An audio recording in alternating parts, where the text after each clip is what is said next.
পুকুরে চাষ করা কাতলা মাছের একটা দুর্দান্ত রেসিপি নিয়ে চলে এসেছি আজ। প্রথমে কাতলা মাছ এবং কাতলা মাছের ডিমটাকে ভেজে নেওয়ার পর পটলগুলোকে হালকা লাল করে ভেজে নিতে হবে। তারপর সেই কড়াতেই সামান্য তেল অ্যাড করে দিয়ে দিতে হবে জিরে ফোড়ন।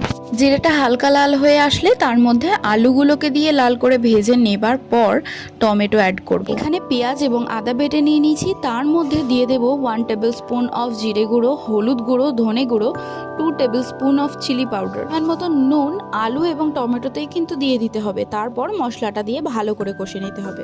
তারপর পরিমাণ মতন জল অ্যাড করে দিতে হবে।